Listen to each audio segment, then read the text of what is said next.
সুধী দর্শক, শুভেচ্ছা জানবেন। সমসাময়িক গুরুত্বপূর্ণ নানা বিষয় নিয়ে এনটিভির আজকের আলোচনার আয়োজনের আয়নায় চোখ রাখার আমন্ত্রণ জানাচ্ছি আমি হাসান মাহমুদ। শুরুতেই দিনের আলোচিত কিছু সংবাদ আপনাদের জানিয়ে রাখছি। দুর্নীতির বিরুদ্ধে কঠোর হুঁশিয়ারি সরকারের, ছাড় দেবার উদাহরণ নেই এমন দাবি করেছেন মন্ত্রিপরিষদ সচিব। ছাগলকাণ্ডের সেই সাদিক এগ্রো নিয়ে দুদকের অনুসন্ধান শুরু।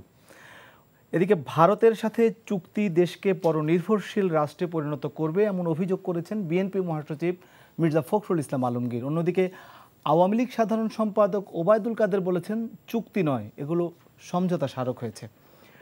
শিক্ষকদের আন্দোলনে অচল পাবলিক বিশ্ববিদ্যালয়গুলো, পেনশন স্কিম বাতিল না হলে লাগাতার আন্দোলনের হুমকি দিয়েছে শিক্ষক সমিতির নেতারা। প্রবল বর্ষণে ঢাকায় অন্তহীন দুর্ভোগ, আরও 3 দিন থাকতে পারে টানা বর্ষণ। সিলেটে আবারও বন্যার শঙ্কা, ইতিমধ্যে পানিতে তলিয়ে গেছে বসতভিটাও। আবারও সিলেটে বন্যার একটি শঙ্কা দেখা দিয়েছে, যেটি আসলে বারবারই হচ্ছে। দ্বিতীয় শ্রেণীর সরকারি চাকুরিতে কোটা পুনর্বহাল করে হাইকোর্টের দেওয়া আদেশের প্রতিবাদে আবারও বিক্ষোভ মিছিল করেছে ঢাকা বিশ্ববিদ্যালয় সহ দেশের বিভিন্ন বিশ্ববিদ্যালয়ের শিক্ষার্থীরা। দর্শক, এছাড়াও আরও বেশ কিছু সংবাদ রয়েছে যেগুলো বিভিন্ন গণমাধ্যমে আলোচনায় এসেছে এবং বিভিন্ন গণমাধ্যমে স্থান পেয়েছে। আজকের এই আয়োজনে আমরা আমন্ত্রণ জানিয়েছি 3 জন অতিথিকে। এইসব আলোচনার ভেতরেই আমরা সীমাবদ্ধ থাকব। এছাড়াও পর্যায়ক্রমিকভাবে বিভিন্ন আলোচনা করার চেষ্টা করব। আমার বাঁ পাশে রয়েছেন অধ্যাপক ডক্টর নিজামুল হক ভূঁইয়া, মহাসচিব বাংলাদেশ বিশ্ববিদ্যালয় শিক্ষক সমিতি ফেডারেশন। রয়েছেন আমাদের শেখ রবিউল আলম, সদস্য জাতীয় নির্বাহী কমিটি বিএনপি। এবং একেবারে বামে রয়েছেন অ্যাডভোকেট নূরজাহান বেগম মুক্তা, সাবেক সংসদ সদস্য, আওয়ামী লীগ দলীয় সাবেক সংসদ সদস্য। আপনাদের 3 জনকে স্বাগত জানাচ্ছি এনটিভি স্টুডিওতে। নিশ্চয়ই আপনারা এতক্ষণ শুনছিলেন আজকের আলোচিত সংবাদগুলোর শিরোনাম, এবং এই শিরোনামের বাইরেও বেশ কিছু সংবাদ কিন্তু বিভিন্ন গণমাধ্যমে এসেছে এবং আমরা সেগুলো যদি সময় থাকে আমরা সেগুলো নিয়ে আলোচনা করব। বিশেষ করে আনার হত্যা, যে একজন সংসদ সদস্য আনোয়ারুল আজিম আনার হত্যার প্রধান মাস্টার মাইন্ড শাহিনের ঢাকায় বাসায় অভিযান চালানো হয়েছে এবং অন্যতম আসামি গ্যাসবাবুকে কাশিমপুর কারাগারে স্থানান্তর করা হয়েছে। এবং আগেই বলেছি সিলেটের বন্যা। এখন জন্ম সনদ দিয়ে খোলো বিকাশ স্টুডেন্ট অ্যাকাউন্ট, নিজের বিকাশ নিজে কর। তো আমরা আসলে শুরু করতে চাই যে আলোচনাটা দিয়ে, সেটি হচ্ছে বিগত বেশ কিছুদিন ছাগলকাণ্ড, তারপর সাবেক আইজিপি বেনজির আহমেদের দুর্নীতি, তার রেশ ধরে একজন রাজস্ব কর্মকর্তা তার দুর্নীতি, তারপরে সেই হাত ধরে তার স্ত্রীর যে নরসিংদী, সেখানে ব্যাপক কিছু পাওয়া গেছে, এবং যেই ছাগল, একটি ছাগলকে কেন্দ্র করে যে যত ঘটনা, সেই ছাগল যিনি বিক্রেতা, সেই আজকের সংবাদে রয়েছে যে সাদিক এগ্রো, তিনিও অবৈধভাবে দখল করে এই ব্যবসাটি করছিলেন। আসলে মোদ্দা কথা যেটি বলতে চাই সেটি হচ্ছে দুর্নীতি। এগুলো যদিও এখনও আলোচনার দাবি রাখে বা এই বিষয়গুলো যাচাই বাছাই হচ্ছে, দুদক বিষয়গুলো দেখছে, খতিয়ে দেখছে, কিন্তু বিষয়গুলো বিভিন্ন গণমাধ্যমে ইতিমধ্যে কিন্তু এসেছে এবং আলোচনা হয়েছে।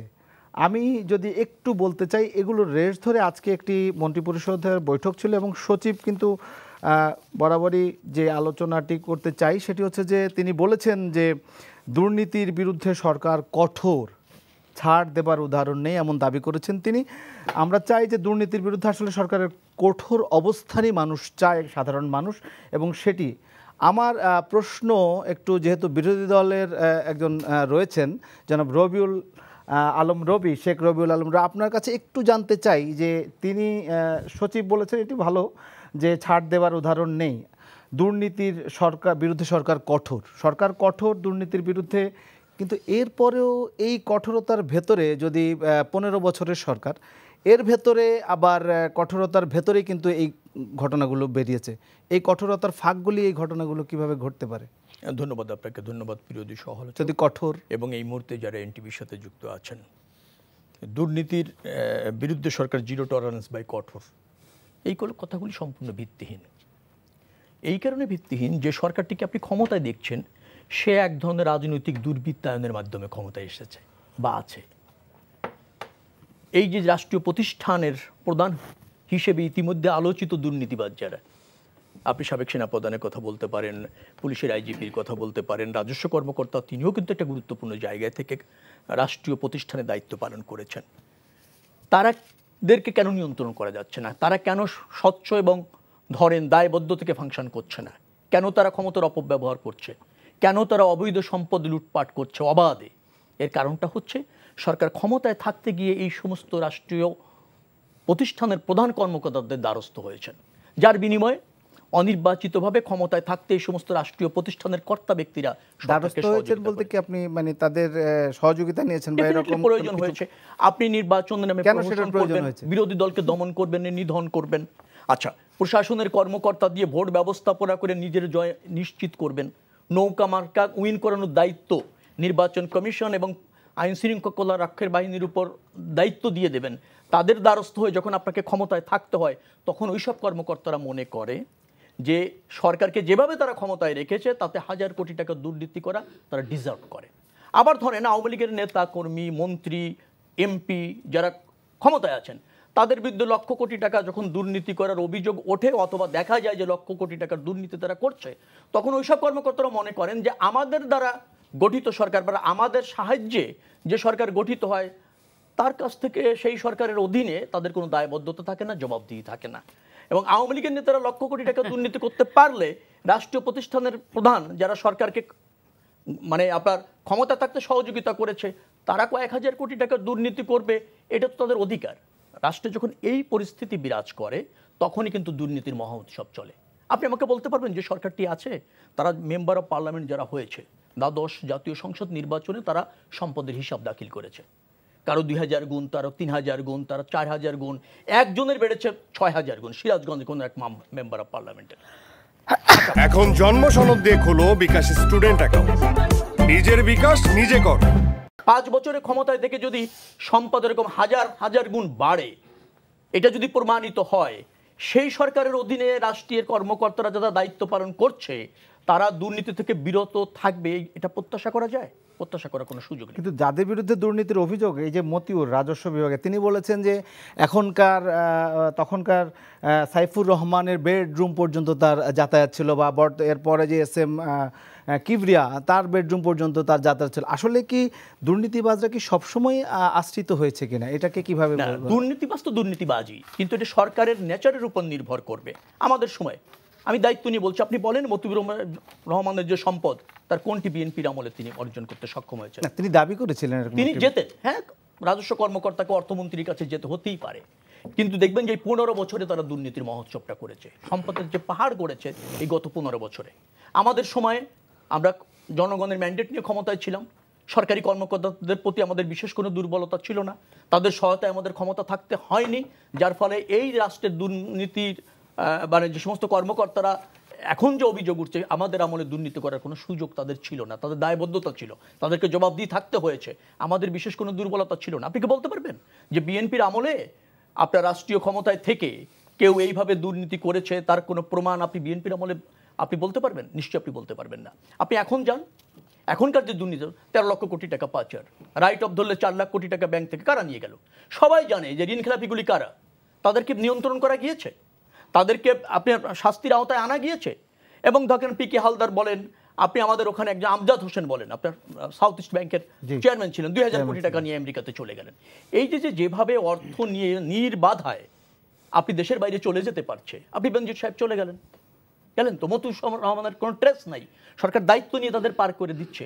কারণ আমি আবারও বলছি আপনাকে, আওয়ামী লীগ কিন্তু এই জায়গায় খুব কৃতজ্ঞ একটা রাজনৈতিক দল, যারা তাকে ক্ষমতায় থাকতে সহায়তা করেছে, তিনি তাদের অবাধে দুর্নীতি করতে দিয়েছেন, পাশাপাশি দায় নিয়ে তাদেরকে নিরাপদে দেশের বাইরে পাঠিয়ে দেওয়ার দায়িত্ব নিয়ে। আচ্ছা, আমরা একজন সাবেক আওয়ামী লীগের একজন সাবেক সাংসদ রয়েছেন, আমরা একটু জানতে চাই আসলে সরকারের এতগুলো ব্যবস্থাপনা থাকার সত্ত্বেও কিভাবে একজন আসলে পেরিয়ে যেতে পারেন বিমানবন্দরে, যেটি উনি অভিযোগ করছিলেন যে আসলে তাদেরকে যেতে দেওয়া হয়েছে, তার অভিযোগের যদি সূত্র ধরে আসলে সরকারের এই বলয় যে এত আসলে কঠোর অবস্থা দেশ থেকে চলে যাওয়া, সেটি আসলে সেই জায়গাটিতে কিভাবে এটি সম্ভব হলো বলে মনে করছেন? এবং উনি যে অভিযোগগুলো করেছেন আপনাদের বিরুদ্ধে, সেই জায়গাটিতেও যদি বলি তাহলে আসলে কি ব্যাপারটি তাই যে তারা আপনাদেরকে কোনো সুবিধা দিয়েছে তারপরে তারা এটি করেছে, এটি রবিউল উনি অভিযোগ করেছেন?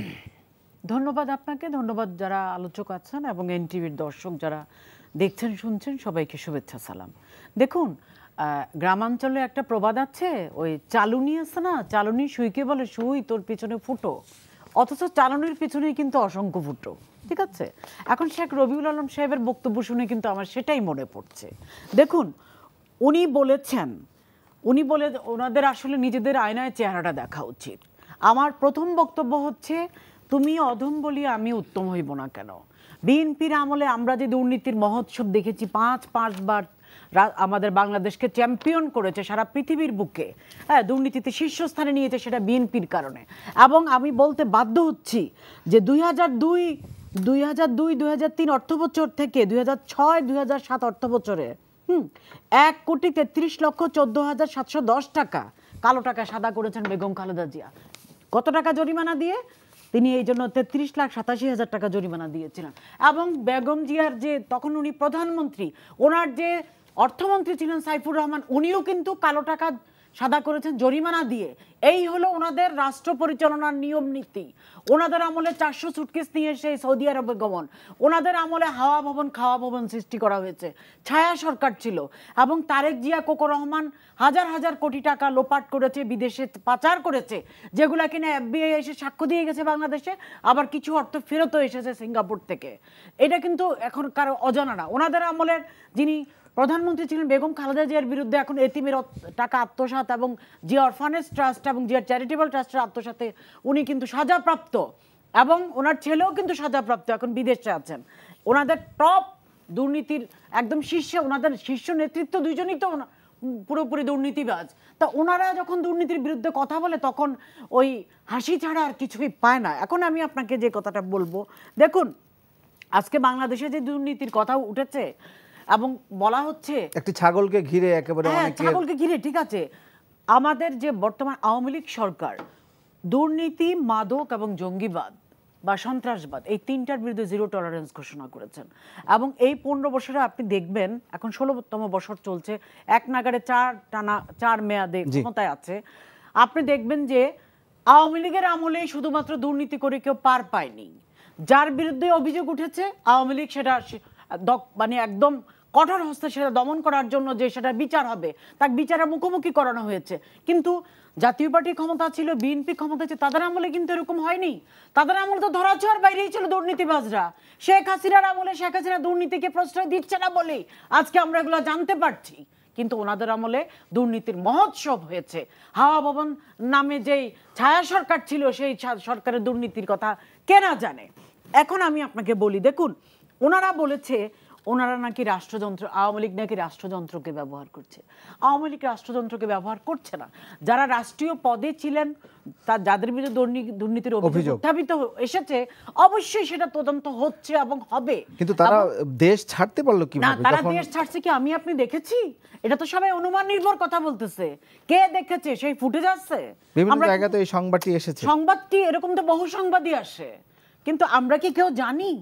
আমরা কি কেউ জানি যে আসলেই বেনজির, আমি কারো সাফাই গাচ্ছে না, দুর্নীতি করেছে কিনা? কিন্তু উনি যদি দেশেও থাকে তাহলে তো তাকে এখন দৃশ্যমান হওয়ার, আমরা হয় কি কারো বিরুদ্ধে অভিযোগ আসলে পরে সেই একজন as a lawyer prima ফেসি made out হলে তার বিরুদ্ধে কি হবে? তদন্ত হবে, চার্জশিট হবে, সাক্ষ্য প্রমাণ হবে, তারপর প্রমাণিত হবে সে যদি দোষী সাব্যস্ত হয়, এরপর আবার আপিল করা, অনেক ব্যাপার আছে এখানে, আইনগত বিষয়।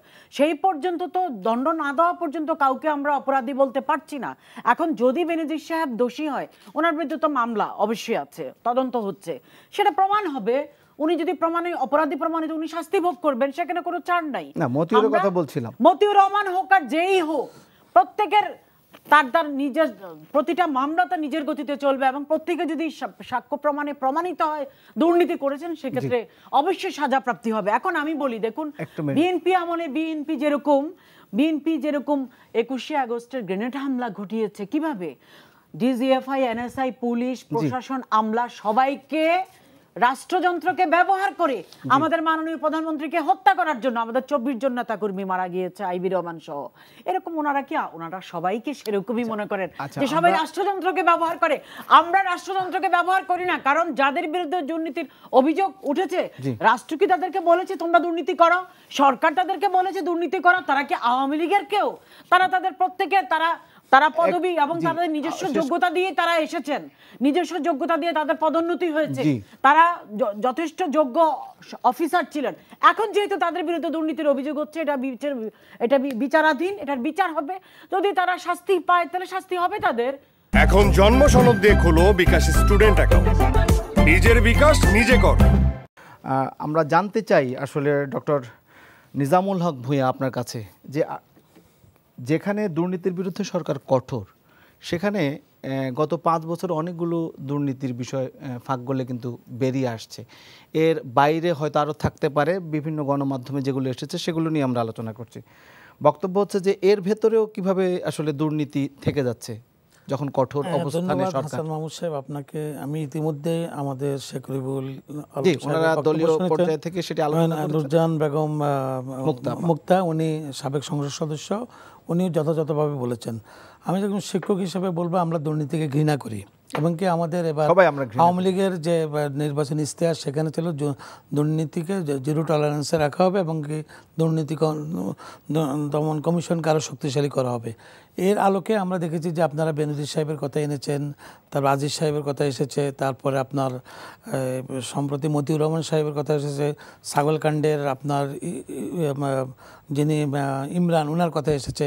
এই কারাপশন আরো বেশ কিছু পুলিশ কর্মকর্তার বক্তব্য কিন্তু এসেছে মিডিয়ার মাধ্যমে, এবং আপনার প্রিন্ট মিডিয়া, ইলেকট্রনিক্স মিডিয়া এমনভাবে ফলো করে প্রচার করছে। সরকার যদি এদের থেকে, রবিউল ভাই যেটা বলেছেন যে সরকার এদেরকে দিয়ে ক্ষমতা আসছে, এই জন্য এরা কারাপশন করছে, যদি এরা সরকার থেকে সুবিধা নিয়ে, যদি এরা সরকার ওদের থেকে সুবিধা নিয়ে ক্ষমতা আসতো, তাহলে সরকার এইভাবে আমার মানে মিডিয়াতে এত ওপেন, তারপর প্রিন্ট মিডিয়া, ইলেকট্রনিক্স মিডিয়াতে এত ওপেনভাবে এগুলো আসতো না। এমনকি অবাধভাবে কী করেছে না করেছে সব কিছু আসছে। তো আমি মনে করি এটা সরকারের একটা সাহসী পদক্ষেপ, এবং দুর্নীতি দমন কমিশন যে কাজটি করছে সেটা সঠিকভাবে করছে বলে আমি মনে করি। ওনারা কোথায় আছে, কিভাবে পালিয়ে গেছে, রবিউল ভাই বলছেন, মুক্তাপা বলছেন যে এটা তো আমাদের কাছে তো কোনো তথ্য নেই। কেউ বলছে আমি বিদেশে আসছি, কেউ বলছে আমি পলাতক। আমরা দেখেছি সবসময় সব সরকারের আমলেই অনেকগুলো মানুষ বিভিন্নভাবে সরকারের। আমি এই জায়গাটা আপনার সাথে একটু বলতে চাই, এই যে পাল্টাপাল্টি দোষারোপ, তার সরকারের আমলে এতটা দুর্নীতি হয়েছে, আমার সরকার আমলে এত, সেটা এই জায়গাটাতে আমরা আসলে ভালোবাসি, আমরা সমাজের প্রতিনিধিত্ব থেকে মুক্ত হতে চাই, সোজা কথা। এমনকি যিনি আমার মনে হয় এটা বিশেষ আইন করা উচিত। এই যে ব্যাংকের টাকা মেরেছে, হলমার্ক কেলেঙ্কারি নায়কদেরকে ধরা হয়েছে, বাচ্চু সাহেব বেসিক ব্যাংক কেলেঙ্কারি করে কোটি কোটি টাকা নিয়ে গেছে, সেখানে তো ধরেন অর্থ মন্ত্রণালয় ছিল, সেখানে আপনার বাংলাদেশ ব্যাংক ছিল। ওনারা কি করেছে, প্রত্যেকটা জায়গায় ব্যাংক নিতে হলে একটা ইকুইটি, একটা লাগে, সেটা বাদ দিয়ে কিন্তু ওনারা করেছে। সেখানে সরকারের জায়গা থেকে নিয়ন্ত্রণ করছে। এখন যেটা আজকে মন্ত্রিপরিষদ সচিব যে কথাটি বলেছে, সেটা আমি তাকে স্বাগত জানাই। যদি এভাবে করতে পারে আমার মনে হয় সেটা দেশের জন্য ভালো হবে। আরেকটা জিনিস মুক্তাবাদ যেটা বলতে, সন্ত্রাসের কথা, এই যে 21শে আগস্ট বিএনপি যে কাজটি করেছে, একজন প্রধানমন্ত্রী, উনি বিরোধী দলের নেতা ছিলেন, ওনাকে হত্যা করার জন্য যে গ্রেনেড হামলাটা করে, এটা খুবই দুঃখজনক। এবং আজ ওই দিন যদি জননেত্রী শেখ হাসিনাকে ওনারা হত্যা করতে পারতেন, আজকে দেশের পরিস্থিতি কোন জায়গায় যেত আমরা বলতে পারি না, কিন্তু এই কাজটি তো করা হয়েছে। তারপরে ধরেন একসাথে বাংলাদেশের সবগুলো উপজেলায় বোমা পাঠানো হয়েছে, তাই না, বাংলা ভাইকে ফাঁসি দেওয়া হয়েছে। তারপরে অনেকগুলো এই ধরনের সন্ত্রাসবাদটা তো এই দেশ থেকে মুক্ত হয়েছে, এটা তো আপনাদের স্বীকার করতে হবে। আপনি এখন দেখেন যে সন্ত্রাস কোথাও হচ্ছে এইভাবে, যে মানুষ মারা হচ্ছে এইভাবে সন্ত্রাস করে। আজকে হলি আর্টিজানের 8 বছর, সেটাকেও কিন্তু যেন আমাদের মেট্রো রেলের কার্যক্রমটা 2 বছর পিছিয়ে দেওয়া হলো, শুধু 6 জন ইঞ্জিনিয়ারকে হত্যা করা হলো।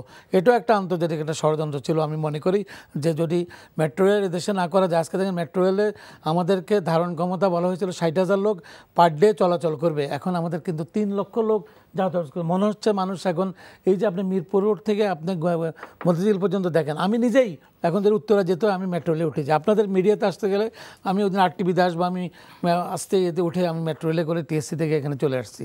তো এই যে সুযোগ সুবিধাগুলো গভর্নমেন্ট করছে, কিন্তু আমি মনে করি যে উন্নয়নের বিষয়ে আসলে আমাদের কারোই উন্নয়ন হচ্ছে, কিন্তু করাপশন যেখানে আসলে অনেক মানুষ জড়িত, দেশের জনগণের আসলে এটা দাবি। আমি আপনাকে বলি, মানে কিছু মানুষের কাছে আসলে অর্থ এবং তারা যে পরিমাণ সম্পদের খতিয়ান বের হচ্ছে, এটা একদম আসলে আমি যেটা মনে করি, জান, আমি একজন শিক্ষক বা একজন সরকারি কর্মকর্তা, উনি কি করছে না করছে এই গতিবিধিগুলো আমাদের দেশে যদিও তদন্ত সংস্থা আছে, সে আছে, যে মতিউর সাহেব উনি বলেছেন উনি সাইফুর রহমান সাহেবের বেডরুমে গেছে, ওখানে গেছে, সেখানে গেছে। ওনার এই মানুষগুলো কোনো না কোনোভাবে পর্যায়ক্রমে সুবিধা নিতে নিতে এক জায়গায় চলে আসে, তখন কোনো না কোনোভাবে যখন ওনারা ধরা পড়ে তখন কিন্তু অনেক কিছু বের হয়ে চলে আসে। এটা খুবই দুঃখজনক।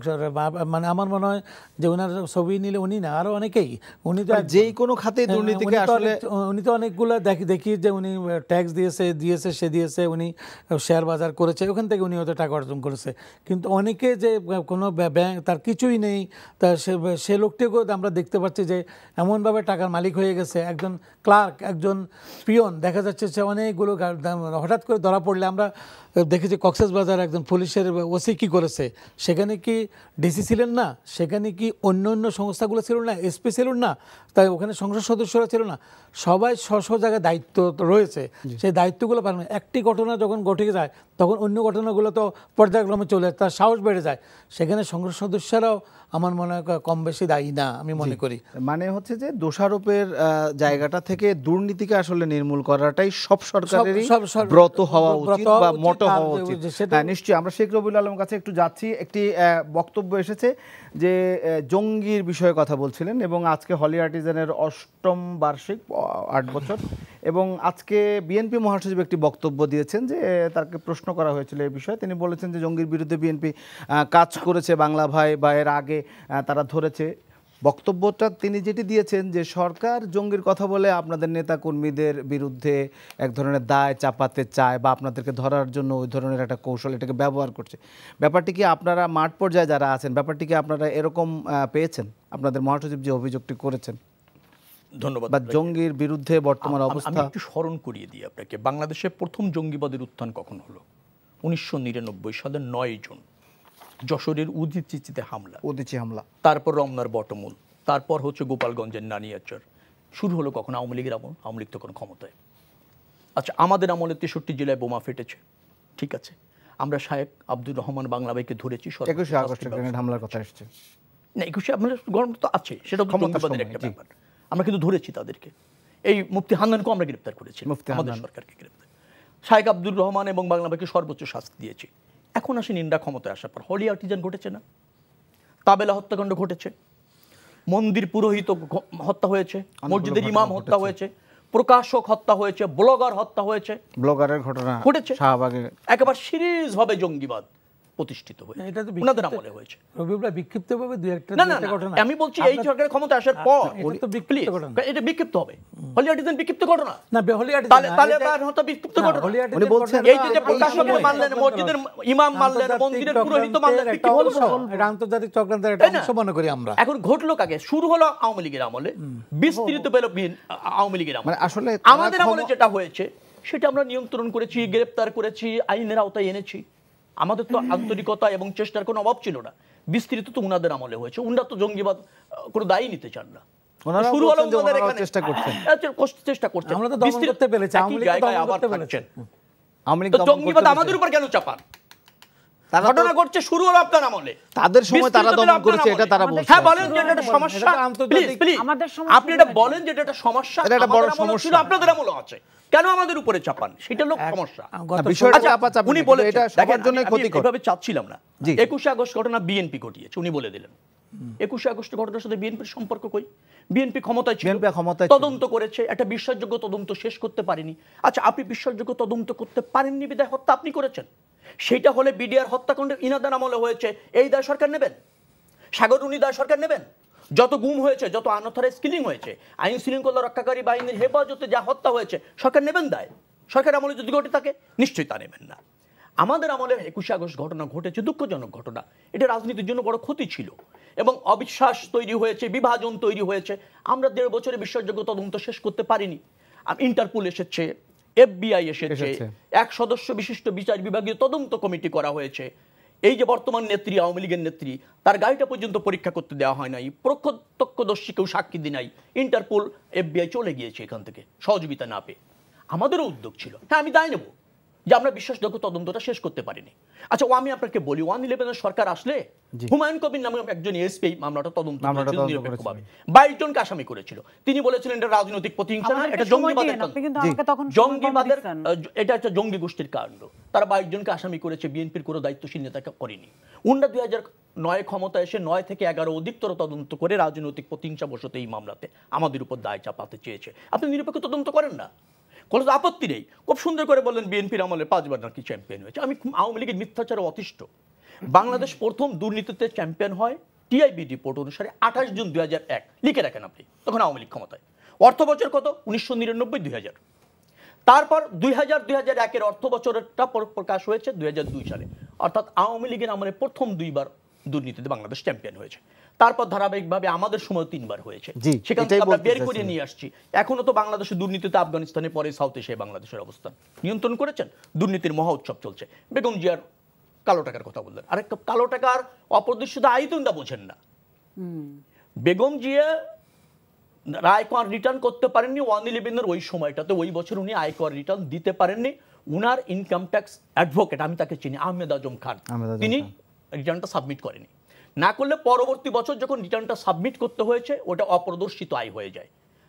কালো টাকার অপ্রদর্শিত আয়ের মধ্যে পার্থক্য আছে। কালো টাকার উৎস বলা যায় না, অপ্রদর্শিত আয়ের উৎস বলা যায়। তারপর দ্বিতীয় বছর যখন উনি গিয়েছেন সাবমিট করতে, একটা ফাইন দিয়ে আপনি অপ্রদর্শিত আয় আপনি করতে পারেন, রিটার্নে সাবমিট করতে পারেন। উনি তাই করেছে। এই কালো টাকা না তো।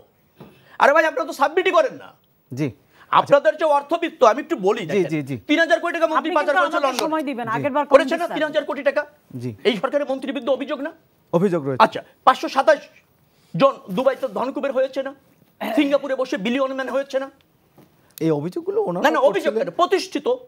এই ব্যাংকে থেকে 4 লাখ কোটি টাকা কারা লুটপাট করেছে, দাম এসেছে না? কোনো ব্যবস্থা নিয়েছেন নাকি? নেন নাই।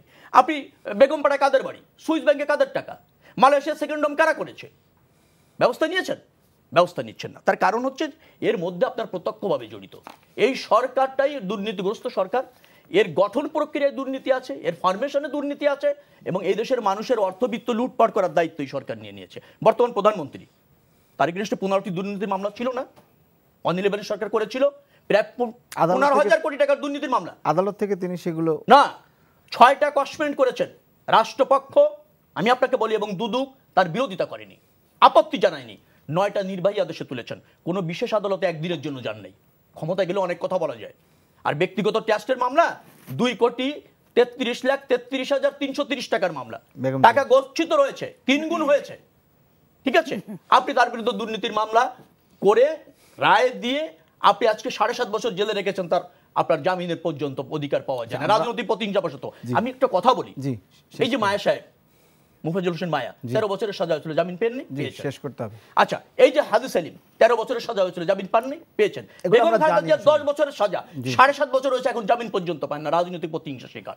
এই মামলাটাও রাজনৈতিক প্রতিহিংসা। আপনারা এই বিষয়গুলো আসলে আপনারা বিভিন্ন সময় বলে আসছেন, আন্দোলন, আপনি তো আমাকে পরে আন্দোলন করেন, যেহেতু এই প্রসঙ্গটা আসছে, একটা বাক্য দিয়ে শেষ করি। জি, শেষ করেন একটু। না না, উনি বলুক, আর আমাদেরকে বলতে দেন। তারেক রহমানের বিরুদ্ধে অভিযোগ শেষ করেন। তারেক রহমানের বিরুদ্ধে আজ পর্যন্ত এই সরকার দুর্নীতি তদন্ত করে তার কোনো অবৈধ সম্পদ দেশে বা দেশের বাইরে প্রমাণ করতে পেরেছে? পারেনি। তিনি নিজে বলেছেন বগুড়া থেকে 10 কিলোমিটার দূরে তার 6 বিঘা জায়গা আছে, এছাড়া বাংলাদেশে এবং দেশের বাইরে তার সম্পদ নাই। সরকার তদন্ত করুক না।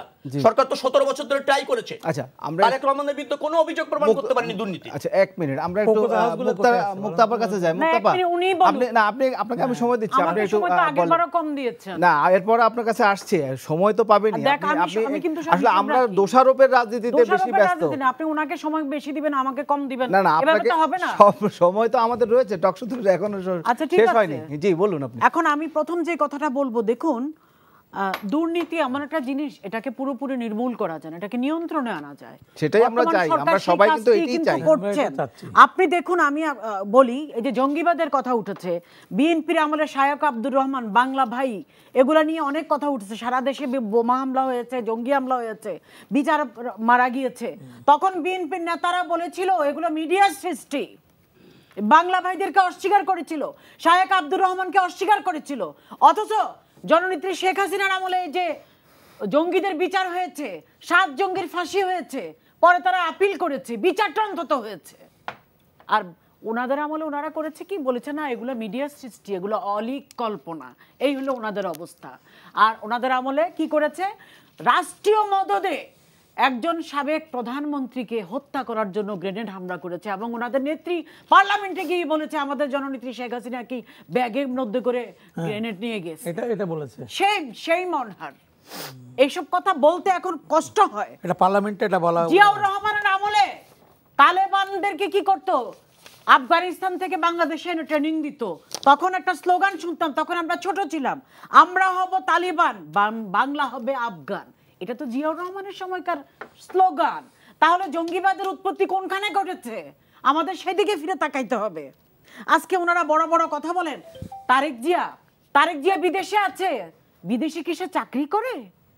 তার এই বিলাসবহুল জীবনের রহস্য কি? সে কিভাবে চলতেছে বছরের পর বছর এরকম বিলাসী জীবন? সেই কথাটার উত্তর কি কখনো জাতি জানতে পেরেছে? পারেনি। তার আয়ের উৎস কি? সেখানে সে আছে বছরের পর বছর, যে কিনা মুসলেখা দিয়ে চলে গিয়েছিল যে আর রাজনীতি করবে না বলে। ওনাদের নেতা এমন নেতা ধিক। আপনারাও কি সেটা তুলে ধরতে পেরেছেন যে এখন তারপরে ওনাদের যিনি চেয়ারপারসন ছিলেন বেগম খালেদা জিয়া, উনি বর্ষিয়ান, হ্যাঁ, ওনার বিরুদ্ধে তো এতিমের অর্থসাত এবং জিরো চ্যারিটেবল ট্রাস্ট সেটা অভিযোগ বলেছেন রবিউল আলম বলেছেন দণ্ডপ্রাপ্ত আসামি ওনাদের যে দুর্নীতিটা সেটা কিন্তু প্রমাণিত অলরেডি হয়ে গিয়েছে। আমরা তাদেরকে দুর্নীতিবাজ বলতে পারি, যেহেতু আইনের দৃষ্টিতে এটা প্রমাণিত হয়েছে। রাজনৈতিক প্রতিহিংসা শিকার বলছিলেন তিনি। না, রাজনৈতিক, কারণ এই মামলা কিন্তু দেওয়া হয়েছে 111-এ। হ্যাঁ, 111-এ দেওয়া হয়েছে, এবং 111-এর ইয়াজউদ্দিন থেকে শুরু করে সব তো ওনাদের, ফখরুদ্দিন, সবউদ্দিনরা ছিল ওনাদের। হ্যাঁ, ওনাদেরই তো সব। তাহলে ওনাদের আমলেই তো এই মামলা হয়েছে। আওয়ামী লীগ কি করবে? আওয়ামী লীগের আমলে কি এই মামলা হয়েছে? হয় নাই। এই মামলা হয়েছে 111-এ।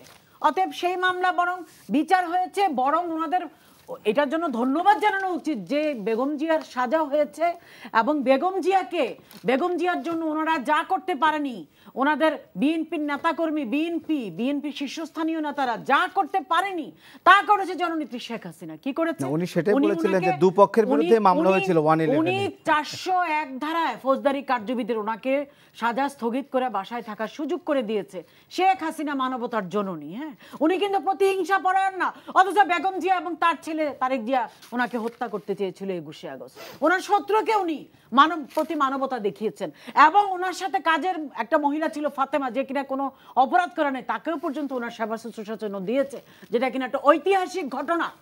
আর কি করবে বেগম খালেদা জিয়ার জন্য আমাদের মাননীয় প্রধানমন্ত্রী শেখ হাসিনা যা করেছে? তারপরে ওনার বাসায় ওনার ছেলে মারা যাওয়ার পর বাসায় গেল সান্ত্বনা দিতে, গেটের মধ্যে দাঁড় করায় রাখলো, ঢুকতে দিল না। তারপরে বিভিন্ন সময় ওনাকে আন্দোলন সংগ্রাম বন্ধ রেখে নির্বাচনে আসার জন্য আহ্বান, উনি কোনো কিছুতে শুনে নাই। ওনার একরোখা ভাব, এটা করে উনি দেশটাকে শেষ করে দেওয়ার জন্য চেষ্টা করেছে। লাস্টে কি হয়েছে? আমি যেটা জানতে চাচ্ছি আসলে বর্তমান দুর্নীতির বিষয়টা আমরা আরেকটা আমলের দুর্নীতিকে দিয়ে কিন্তু জাস্টিফাই করব কিনা, সেই কথাটা বলি যে তুমি অদম বলিয়া আমি উত্তম হইব না। সেটাই বলছি আমরা। ঠিক আছে, আজকে বেনজির সাহেবের বিরুদ্ধে কথা উঠছে, মতিউরের বিরুদ্ধে কথা উঠছে, যতগুলা কথা উঠতেছে সবগুলা তো বিচার হচ্ছে। কেউ কি ছাড়া পেয়েছে? পায়নি। প্রত্যেককে আইনের মুখোমুখি করা হচ্ছে। আর সবচেয়ে বড় কথা হলো, আমরা কেন বলি না ডক্টর মোহাম্মদ ইউনূস, উনি একজন নোবেল বিজয়ী, ওনার বিরুদ্ধে গ্রামীণ ব্যাংক অনিয়ম এবং অর্থ দুর্নীতির জন্য মামলা করেছে, ওনার বিরুদ্ধে অর্থ আত্মসাৎ এবং অনিয়মের মামলা করে, দুর্নীতির মামলা করেছে শ্রমিক কর্মচারীরা পর্যন্ত। হ্যাঁ, উনি তো একজন নোবেল লরিয়েট। সেটা নিয়ে কি আমরা কোনো আলোচনা হতে শুনি? টকশোতে সেটা নিয়ে আমরা, ওনার বিরুদ্ধে তো মামলা চলতেছে, এবং একটাতে ওনার রায়ও হয়েছে ওনার বিপক্ষে। তাহলে কি দেখা গেল? আমরা কেন তাহলে এরকম? আমরা একজনের বেলায় আমরা দুনিয়া উজাগার করে ফেলি। হ্যাঁ, আর যে ডক্টর মোহাম্মদ ইউনূস, যিনি একজন নোবেল লরিয়েট, যাকে মানুষ ফলো করবে, অনুসরণ করবে, আদর্শ ব্যক্তিত্ব, তার বিরুদ্ধে যে দুর্নীতির অভিযোগ প্রমাণিত হলো, সেটা নিয়ে কেন আমরা কথা বলি না? সেটা কি? উনি তো একজন শান্তিতে নোবেল বিজয়ী, উনি কেন দুর্নীতিটা করলেন? আমি কেন কথাটা উঠালাম যে প্রসঙ্গক্রমে ওঠে। আজকে আপনি জানেন এই পৃথিবীতে দুর্নীতিতে সবচেয়ে শীর্ষস্থানীয় দেশ হলো মার্কিন যুক্তরাষ্ট্র এবং সুইজারল্যান্ড। এটা কিন্তু আমার মুখের কথা না, এটা আমার কাছে তথ্য প্রমাণ আছে। এই দুইটা দেশ সবচেয়ে দুর্নীতি। আমি আপনাকে আরো বলতে চাই, মার্কিন যুক্তরাষ্ট্রের যিনি প্রভাবশালী একজন সিনেটর বব মেনেন্ডেজ এবং তার স্ত্রী নাদিন, তাদের বিরুদ্ধে কিন্তু দুর্নীতির অভিযোগ প্রমাণিত হয়েছে। এবং এই বব মেনেন্ডেজই হলো বাংলাদেশে যে র্যাবের উপর স্যাংশন করেছে না, যার মানে মূল নাটের গুরু ছিল বব মেনেন্ডেজ। এখন তাদের বিরুদ্ধে অভিযুক্ত, তার সে এবং তার স্ত্রীর বিরুদ্ধে অভিযোগ উঠেছে তারা নিউ জার্সির 3 জন ব্যবসায়ীর কাছ থেকে স্বর্ণ, নগদ অর্থ এবং বিলাসবহুল গাড়ি উপহার নিয়েছেন, হ্যাঁ, ঘুষ নিয়েছেন। তো এই যে অপরাধ, আসলে কি জানেন, দুর্নীতি কিন্তু কোনো দলের হতে পারে না। সেটাই আমরা বলছি। দুর্নীতিবাজ দুরকম, একটা হলো অভাবের দুর্নীতিবাজ আর হলো স্বভাবের দুর্নীতি। কিন্তু তাদের বিরুদ্ধে এই দল মত নির্বিশেষে জিরো টলারেন্স হওয়া দরকার। অভাবের দুর্নীতি দূর করা যায়, স্বভাবের দুর্নীতি দূর করা যায় না। আমরা সব দুর্নীতির বিরুদ্ধে কথা বলছি। হ্যাঁ, যে স্বভাবগতভাবে দুর্নীতিবাজ, যেমন যাদের বিরুদ্ধে আজকে দুর্নীতির অভিযোগ উত্থাপন হয়েছে, সরকার কি তাদেরকে বলেছে দুর্নীতি করো? প্রশাসন কি তাদেরকে বলেছে দুর্নীতি করো? অথবা তারা কি আওয়ামী লীগের কোনো পদধারী? কেউ না।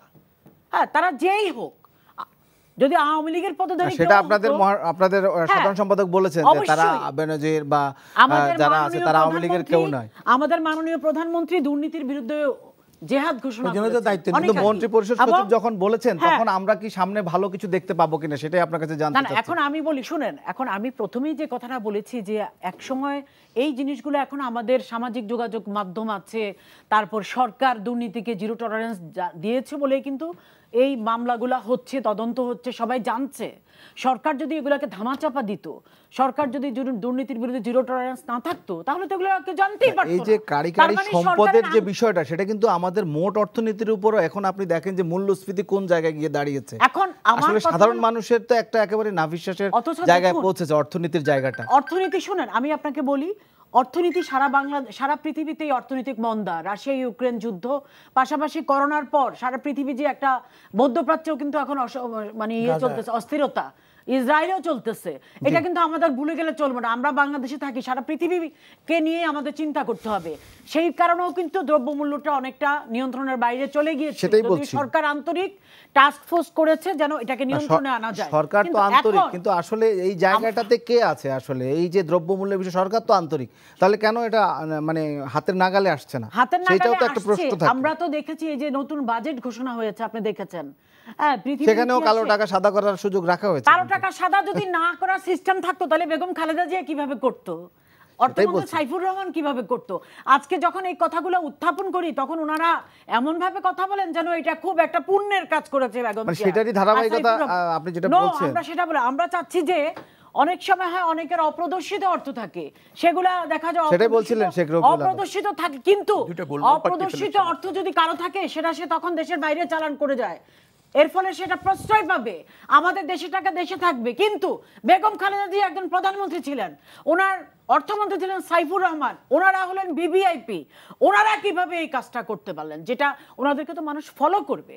রাষ্ট্রীয় ক্ষমতায় থেকে যারা কালো টাকা সাদা করেছেন, তাদের ব্যাপারে তো মানে বলার মতো আর কোনো ভাষা নাই। সাধারণ জনগণ কি করবে? তারা মানুষকে দোষ দিয়ে কি লাভ? এখন জন্ম সনদ দিয়ে খোলো বিকাশ স্টুডেন্ট অ্যাকাউন্ট, নিজের বিকাশ নিজে কর, যেখানে তারাই এটা করতেছে। এখন আমার কথা হলো, দেখুন এখানে আমাদের দল যেটা দুর্নীতির বিরুদ্ধে জেহাদ ঘোষণা করেছে এবং দুর্নীতি বিরুদ্ধে অভিযান অলরেডি শুরু হয়ে গেছে। আমরা সবসময়, এটা কিন্তু একটা চলমান প্রক্রিয়া, আমরাও চাই এটা চলমান থাকুক অবশ্যই। অতএব এখানে বেনজির অথবা আজিজ অথবা মতিউর, ছাগলকাণ্ড, যেই কাণ্ডই হোক না কেন, এটা তো অল্প কয়েকটি বেরিয়েছে, সর্ষের ভিতর যদি ভূত থাকে সেক্ষেত্রে সেটাও বেরিয়ে আসা উচিত। সবগুলাই সাজা হবে, সবগুলা যদি প্রমাণিত হয়, স্বাক্ষর প্রমাণে প্রমাণিত হলে সাজা হবে। শুধু পার্থক্য এটাই, অন্যান্য আমলে এগুলাকে ধামাচাপা দেওয়া হয়েছে, আওয়ামী লীগের আমলে এগুলাকে প্রশ্রয় দেওয়া হয় নাই। এক মিনিট জি, আমি একটু শেখ রবিউল আলম, যেহেতু আপনি তাদের দলের বিরুদ্ধে অভিযোগ করছেন, ধামাচাপা দিয়েছে, আসলে কি কি ধামাচাপা দিয়েছেন আপনারা? দেখেন, আমি এক মিনিট ছোট কথা বলতে, মানে কালো টাকা ও অপ্রদর্শিত আয় যারা বোঝে না, তাদের সাথে টেলিভিশনে এখানে টকশো করা উচিত হবে না। কালো টাকা কখনোই সাদা করা যায় না সরকারি ডিক্লারেশন ছাড়া। আপনি মনে রাখবেন, সরকারি যে বাজেটে যেমন বলেছে 15% দিয়ে কালো টাকা সাদা করতে পারবেন, আপনার উৎস বলা লাগবে না, যেটা জরিমানা দিয়ে করেছে। প্লিজ, আমি কিন্তু কথা বলিনি, আর আপনি যদি বলেন আমি এক মিনিট জি, আপনি প্লিজ। কথাটা হচ্ছে যে টাকার উৎস বলা যায় না সেই টাকাই কালো টাকা। আচ্ছা, ওই টাকা আবার ট্যাক্স দেওয়া যায়, আবার নির্দিষ্ট অঙ্কের ফাইন দিয়ে সাদা, মানে আপনি ট্যাক্সের অন্তর্ভুক্ত করতে পারবেন, বৈধ করতে পারবেন যে টাকার আপনি উৎস বলতে পারেন, কিন্তু যে কোনো কারণে রিটার্নে আপনি সাবমিট করেননি। ধরেন উনি একজন টিচার মানুষ, উনি যে স্যালারিটা পান উনি সেটা করেছেন, উনি কিন্তু আবার আর একটা কনসালটেন্সি করে একটা টাকা পেয়েছেন, সেটা উনি রিটার্নে দেন নাই। পরের বছর বললো যে না আমি ওই বছর কনসালটেন্সি করে এই টাকাটা পেয়েছি, উনি একটা ফাইন দিয়ে ওই টাকাটা সাদা করতে পারবেন। সাদা না মানে প্রদর্শিত করতে পারবেন, ট্যাক্স ফাইলে ইনক্লুড করতে এটা দেখাতে পারবেন। জি, এটা না বুঝলে সমস্যা। বেগম খালেদা জিয়া কালো টাকা সাদা করেননি, তিনি একটা রিটার্ন সাবমিট করতে পারেননি ওই বছর, পরের বছর করেছেন। পরের বছর করলে আপনাকে একটা ফাইন দিতে হয়, দিয়ে আপনাকে ওটা ট্যাক্স আপনার বৈধ হিসেবে অন্তর্ভুক্ত করতে হয় ট্যাক্স ফাইলে, তাই করেছেন মাত্র। সেটা নিয়ে ওনারা রাজনীতি করছেন। শোনেন কথা বলবেন কি করে, তালেবানের জন্ম হচ্ছে 93-4 দিকে, জিয়া রহমান নাকি তালেবান এনে করছে। আচ্ছা জিয়া রহমানের ছিলেন কবে একটু প্লিজ শুনুন, একটু না শুনলে সমস্যা। জিয়া রহমানের শাসনামল কত ছিল? 78 বা আপনি ধরে নেন 77 থেকে 81। আচ্ছা তালেবান সৃষ্টি হয়েছে 92-93। এই স্লোগান আমরা শুনেছি। আফগানিস্তান থেকে সোভিয়েত যাওয়ার পর আমেরিকাদের বিরুদ্ধে তালেবানরা উঠেছে। তো জিয়া রহমান তালেবান নাম প্রশিক্ষণ দিল কোথা থেকে? এই যে আওয়ামী লীগের মিথ্যাচার, না জেনে কথা বলা, মানে কোনো কিছুর গভীরে না যে বলার দরকার তাই বলা, এরকম হলে হয় কি টকশো মান হারায়। যে আমরা ধন্যবাদ, আমরা একটু আলোচনা করব ডক্টর নিজামুল হক যেহেতু আছেন। আজকে আমরা দেখেছি শিক্ষকদের আন্দোলনে অচল পাবলিক বিশ্ববিদ্যালয়গুলো এবং পেনশন স্কিম, আপনারা যেটা বলছেন যে প্রত্যাশা, সেটাতে প্রত্যয়, আপনারা সেটাতে আসলে সেই স্কিমটি আপনারা চাচ্ছেন না অন্তর্ভুক্ত হতে। বিষয়টি আপনারা যে আন্দোলনটা ডাকলেন, সারা দেশের বিশ্ববিদ্যালয়গুলো কিন্তু এক ধরনের স্থবিরতা তৈরি হচ্ছে, এতে তো শিক্ষার্থীরা ব্যাপক একটা সমস্যায় পড়ে যাবে। সব মিলিয়ে যদি আপনি একটু বলেন খুব ছোট্ট করে, আমরা প্রায় শেষের দিকে চলে আসছি। জি, সেটা হলো যে আমরা বর্তমান যে পেনশন স্কিমে আমরা আছি যারা, যেটা 30শে জুন গতকাল পর্যন্ত যারা এই পেনশন স্কিমে শিক্ষকতা আছেন তারা আগের স্কিমে থাকবেন। নতুন যে প্রত্যয় স্কিমটা করা হলো সেটার মধ্যে এই নতুন এবং পুরাতনের মধ্যে বিস্তর ব্যবধান রয়েছে। এমনকি নতুনরা যেখানে জয়েন করবে তারা যে সুযোগ সুবিধা থেকে বঞ্চিত হবে। যেমন আমরা এককালীন পেতাম 80 লাখ টাকা, জি আমরা দেখেছি, বঞ্চিত হবে। এখান থেকে আপনারা অনেকগুলো সুবিধা থেকে আপনারা বঞ্চিত হবেন। 75 বছর পর্যন্ত আমাদের স্পাউসদের যে পেনশন স্কিম ছিল সেটাকে পূর্বে ছিল কিন্তু আজীবন আমৃত্যু, আর সেটা এখন করা হলো 75 বছর। তারপর আমরা আমার পূর্বে কিন্তু আমাদের 10% টাকা দেওয়া হতো না, এখন কিন্তু 10% দেওয়া হতো। তারপর আমাদের মেডিকেল সুবিধা ছিল, সেই মেডিকেল বেশ কিছু সুবিধা আমরা দেখেছি যে এটা থেকে কর্তন করা হয়েছে। ফেস্টিভ্যাল যেমন 2টা ঈদে আমরা বোনাস পেতাম, বৈশাখী আমরা বোনাস পেতাম, ওটা অনেকটা ফেস্টিভ্যাল ভাতায়, আমরা সেগুলো থেকে বঞ্চিত হচ্ছে। এমনকি এই যে প্রত্যয় স্কিমটা করেছে ওনারা, আমরা স্টেক হোল্ডার হিসাবে শিক্ষকরা যখন এই কাজগুলো করা হয়, আমাদের তো অর্থনীতিবিদকে আমাদের কম ছিল, আমরা বিশ্ববিদ্যালয়ের শিক্ষকরা আমাদের শিক্ষক সমিতি থেকে, ঢাকা বিশ্ববিদ্যালয়ের শিক্ষক সমিতি থেকে আমরা 5 জন শিক্ষককে আমরা কিন্তু এই দায়িত্বটা দিয়েছি। অর্থনীতি বিভাগের চেয়ারম্যান, আমাদের বারকাস স্যার, আমাদের শিক্ষক সমিতির একজন ট্রেজারার মাসুদুর রহমান সহ, আমাদের ইকোনমিক্সের শাহাদাত, ডক্টর শাহাদাত সহ আমাদের এই 5 জনকে আমরা এরকম নিয়ে আমরা কিন্তু রিসার্চ করে আমরা দেখেছি যে পূর্বে কী সুবিধা ছিল, এখন কী সুবিধা। সরকার বলেছে আগামী বছর থেকে সকলকেই কিন্তু পেনশন স্কিমে আনবে, সরকারি কর্মকর্তাদের। হঠাৎ করে বিশ্ববিদ্যালয়ের শিক্ষকদেরকে আপনারা বের করে দিলেন। 2015 সালে যখন আপনারা জাতীয় বেতন স্কেল করলেন তখন আমাদের এক ধাপ নামিয়ে দিলেন। পরবর্তী পর্যায়ে মাননীয় প্রধানমন্ত্রী পিঠা উৎসবের মাধ্যমে আমাদের তখন বর্তমান যে উপাচার্য doctor S M Maksud Kamal এবং আমাদের শাহজালাল বিশ্ববিদ্যালয়ের উপাচার্য ফরিদউদ্দিন আহমেদ স্যার, উনি প্রেসিডেন্ট ছিলেন ফেডারেশনের, আর মাকসুদ কামাল ছিলেন মহাসচিব। আমি শিক্ষক সমিতির সদস্য হিসাবে মাননীয় প্রধানমন্ত্রী তখন বললো যে শিক্ষকদের এই সুযোগ সুবিধার কথা শুনে উনি বলে যে ঠিক আছে, শিক্ষকদের সুপার গ্রেড সহ সব কিছু দেওয়ার কথা। অদ্যাবধি 9 বছর পর্যন্ত আমরা সুপার গ্রেডটি পাই নাই। এখানে একটা কমিটি করা হয়েছে আমির হোসেন আমুল নেতৃত্বে, আমরা সেটা পাই নাই। এখন ওনারা যে কাজটি করলেন, ওনাদের কি উচিত ছিল না যে মানে এই কাজটিতে আমাদের স্টেক হোল্ডার হিসাবে শিক্ষকদেরকে রাখলে আমাদের সুযোগ সুবিধা কোন জায়গায় আমরা সেটা দেখব। আমাদের বক্তব্য হলো যে যদি আগামী বছর যদি যে স্কিমটা করা হবে সেই স্কিমে আমরা তো একসাথে ওনাদের সাথে ছিলাম, ওনারা কেন আমাদের বের করে দিল? ওনারা 409টি প্রতিষ্ঠানকে বিশ্ববিদ্যালয়ের শিক্ষকদেরকে ওনারা 409টি বিভিন্ন প্রতিষ্ঠান দেখাচ্ছে, 409-এর মধ্যে আমরাও আছি। আমরা আত্মমর্যাদার ব্যাপার শিক্ষকদের আমাদের মাননীয় প্রধানমন্ত্রীর সাথে আমরা বসতে পারি। আমরা যে আন্দোলনটা করছি আমাদের 3টি দফা, প্রত্যেক স্কিম প্রত্যাহার, 1 নম্বর, 2 নম্বর হলো যে আমাদের সুপার গ্রেড, যেটা আমাদের 9 বছর পর্যন্ত আমরা ঝুলে আছি, কারণ আমরা সচিব মর্যাদা, যেমন আমি এখন সিনিয়র অধ্যাপক, আমি সচিব মর্যাদায় আছি। সুপার গ্রেডে কারা আছেন? কয়েকজন বোধহয় 21 জন সম্ভবত সিনিয়র সেক্রেটারি, 11 জন ছিল বোধহয়, এখন 21 জন, 3 বাহিনী প্রধান, তারপর যারা লেফটেন্যান্ট জেনারেল, সবাই সবার মতো সুযোগ সুবিধা করেন।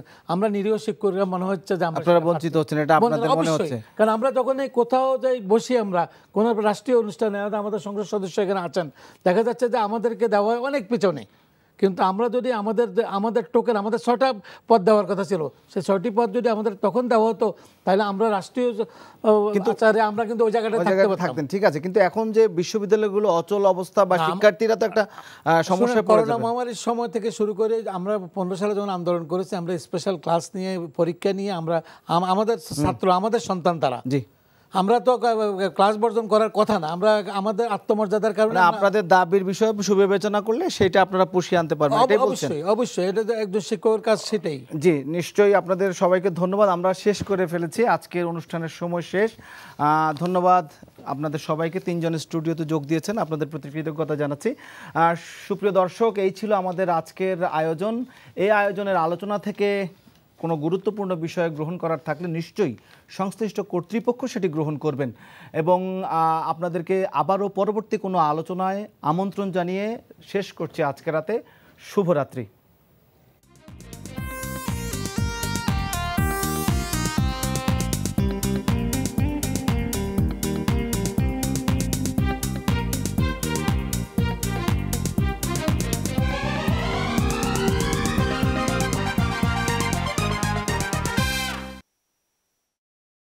এখন জন্ম সনদ দিয়ে খোলো বিকাশ স্টুডেন্ট অ্যাকাউন্ট। নিজের বিকাশ নিজে কর।